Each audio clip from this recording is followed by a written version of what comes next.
Park, Pak. Iya. Jadi buat yang terhormat Bapak Joko Widodo, saya sebelumnya turut berduka cita atas wafatnya Ibunda Bapak. Semoga almarhumah diterima amal ibadahnya oleh Allah Subhanahu wa Ta'ala. Tapi setelah itu Pak Joko Widodo, Bapak itu memiliki berbagai menteri yang jujur saya koordinasinya buruk. Yang pertama adalah Menkes, ya kan? Supir Menkes hari ini melakukan blunder lagi dengan mengeluarkan statement yang menurut saya sangat-sangat mengecewakan, yang jujur kontroversial. Pak Menkes, Pak Terawan, dan Pak Supir, asal kalian tahu bapak-bapak bahwa kami ini di tenaga medis berjuang tenaga di depan itu hanya mempertaruhkan nyawa, Pak. Banyak teman-teman saya itu udah meninggal, Pak, ya kan? Dan banyak guru-guru saya itu udah meninggal, Pak. Dan ratusan teman saya itu sekarang lagi dirawat, Pak. Asal Bapak tahu nih, Pak Yuri dan Pak Terawan, kalau ngomong tuh dipikir, Pak. Tolong banget, Pak. Jangan mengeluarkan statement yang menimbulkan perdebatan di masyarakat.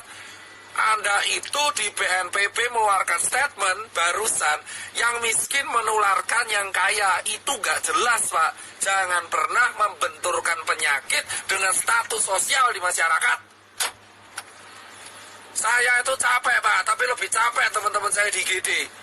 Anda itu Menkes, jubir Menkes, Anda itu membawa nama pemerintah Indonesia. Setuju gak, Pak? Setuju. Capek kita berdua ini, Pak. Capek semua tenaga medis di Indonesia itu capek, Pak. Jadi tolong, Pak, kalau Anda ini mengeluarkan statement yang salah, itu kerja keras kita kayak gak ada harganya, Bapak.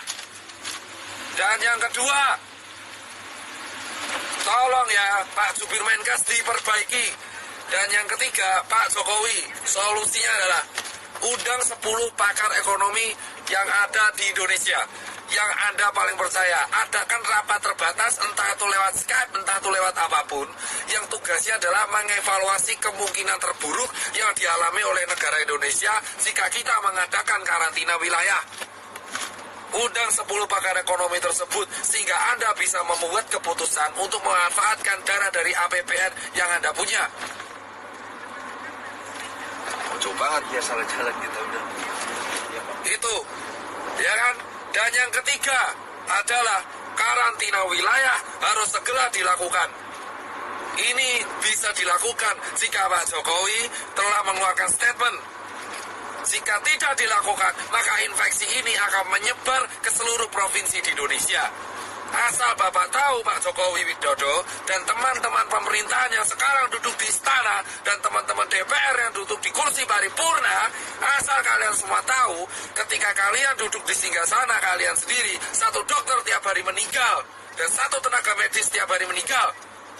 Dan relawan banyak yang terpapar. Dan sekarang semua relawan yang bekerja keras, kita itu gak peduli bayaran, kita cuma pengen negara ini sembuh.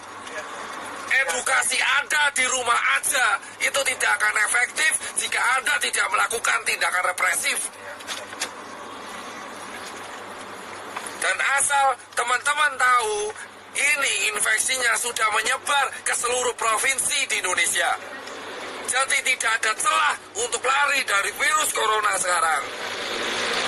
Ini terjadi karena Jakarta tidak dikarantina wilayah.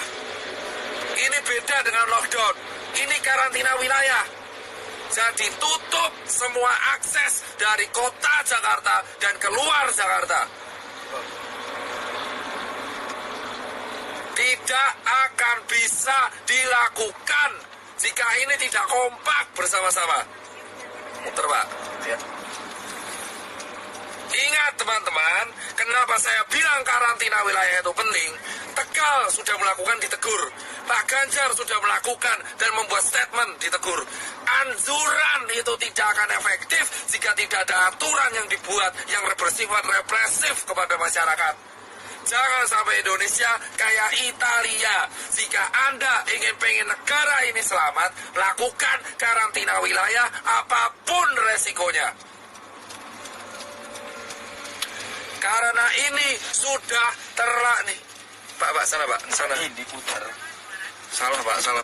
Di rumah aja, working from home lah, apalah itu. Tidak akan berguna. Karena semua tetap kita semua tetap akan berantem, bosku. Ya kan? Ini harus dilakukan karena infection rate sudah menyebar di seluruh negara Indonesia. Sementara rumah sakit kita kekurangan APD. Ambil kiri, Pak. Saya nggak mau tahu, orang mudik itu bisa ditahan kalau ada aturan.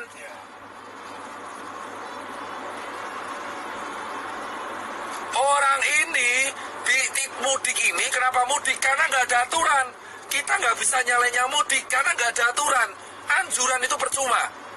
Anjuran doang percuma. Kita semua harus menekan pemerintah karantina wilayah. Emang ekonomi hancur, tapi ekonomi Indonesia sekarang pun sudah hancur. Dolar udah mau 20.000, UKM udah pada gulung tikar, travel pada sepi, hotel pada sepi, penerbangan pada sepi. Mau ngapain? Mau ngapain, gila? Sudah percuma. Ya kan? Ini dilanjutkan atau tidak, ekonomi kita bakal hancur. Dan kita sekarang belum ngurusi TBC, belum ngurusi DB. Karantina wilayah harus segera dilakukan. Hanya relawan, TNI, Polri, Sembako, ya kan, SPBU, dan hanya dokter tenaga medis yang boleh keluar.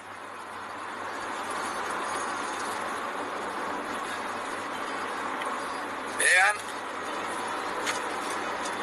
Emang capek saya, tapi saya lebih capek kalau lihat orang infeksi tambah terus tiap hari. Dan itu potensi meroket di bulan April. Yang mati tiap hari. Sekarang yang meninggal udah mau tembus 100. Dan yang infeksi udah 1000. Ini bisa puncak Ramadan. Kalau kita mau selesai, satu-satunya cara yang bisa menekan adalah menahan migrasi orang-orang, menahan perpindahan orang-orang, sehingga infection rate bisa dikontrol di kota tersebut, sambil tenaga medisnya menyelesaikan masalah. Jika Anda tidak menyelesaikan masalah dengan hanya anjuran di rumah aja, seperti yang dikatakan staf sus presiden, itu omong kosong. Gak akan ada gunanya anjuran-anjuran itu. Kampenmu itu tidak akan pernah diikuti oleh masyarakat. Edukasi ini terbukti tidak berjalan dengan baik karena tidak ada sanksinya. Kamu ngelarang orang mudik tapi nggak ada sanksinya. Jika mau disiplin, buat sanksinya, buat aturannya, buat perpres, buat kepres, buat apalah terserah. Yang penting karantina wilayah. Akses selama 5 hari dari Jakarta, baik masuk dan keluar, harus segera dilakukan, bosku, sambil tenaga medis menyelesaikan masalah di kotanya masing-masing. Singapura mau melakukan denda itu. Karantina wilayah, dan ini bukan bercandaan. Sekarang siapapun bisa kena. Orang tuamu, anakmu, tetanggamu, temanmu itu bisa kena. Bisa kena.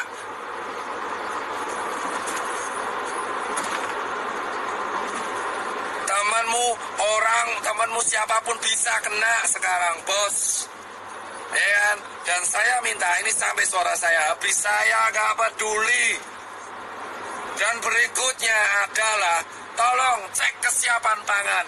Jika pangan sudah siap, jika ekonomi emang hancur, pangan sudah siap, lindungi pangan di seluruh kota masing-masing. Setiap kepala daerah wajib menyetorkan pihak keamanan untuk menjaga kesiapan pangan.